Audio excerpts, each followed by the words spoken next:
we thought of this song, and just as we were practicing it and singing through the words, it's such a beautiful song, and I think it fits Auntie Puao's personality and how she just lived her life.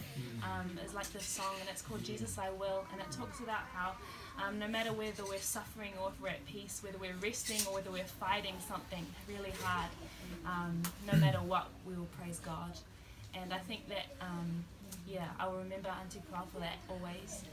And yes, I hope you enjoy this song.